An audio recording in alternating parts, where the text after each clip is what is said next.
মুসলমান এই কোরআন যদি সংসদে না দিতে পারে, যতক্ষণ পর্যন্ত মুসলমান এই কোরআন যদি সংসদে পাঠাতে না পারে, ততক্ষণ পর্যন্ত বাংলার ঘরে ঘরে শান্তি আসবে না।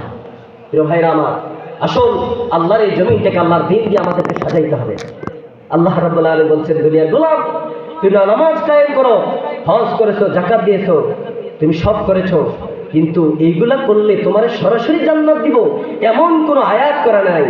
উল্টা বুঝবেন না, নামাজ, রোজা, হজ, যাকাত এগুলো আমাদের ডিউটি, আমাদের করতেই হবে। কিন্তু যেই জিনিসটা করলে আল্লাহ রাব্বুল আলামিন জাহান্নামের আগুন থেকে মুক্তি দিয়ে আমাদেরকে জান্নাতে দিবেন, সেই কাজটা কি?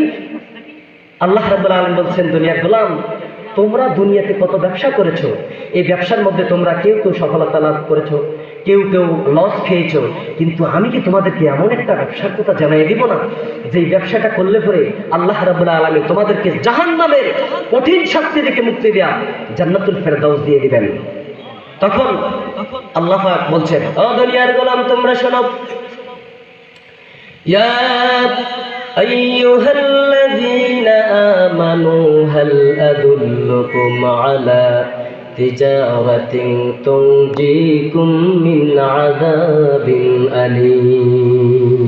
ও দুনিয়ার গোলামেরা, আমি কি তোমাদেরকে এমন একটা ব্যবসার কথা জানাই দিব না, যে ব্যবসাটা করলে পরে রব্বুল আলামিন তোমাকে দুনিয়া এবং আখিরাতে সফলতা দিবেন, জাহান্নামের আগুন থেকে মুক্তি দিয়ে তোমাকে জান্নাতুল ফেরদাউসে পৌঁছে দিবেন? এমন একটা ব্যবসার কথা কি আমি তোমাদেরকে জানাই দেব না? আল্লাহ রাব্বুল আলামিন প্রশ্ন করলেন, তিনি জবাব দিলেন, সেই ব্যবসাগুলো হলো তুমিনুনা বিল্লাহি ওয়া রাসূলিহি ওয়া তুজাহিদুনা ফি সাবিলিল্লাহি বিআমওয়ালিকুম ওয়া আনফুসিকুম, যালিকুম খায়রুল লাকুম ইন কুনতুম তা'লামুন। ওই ব্যবসাটি হলো তুমি আল্লাহর প্রতি ঈমান আনবা, আল্লাহ রাসূলের প্রতি ঈমান আনবা, তোমার জান আর মাল দিয়া এই কোরআনের ডাকে আল্লাহর জমিনটাকে তুমি সাজাইবা।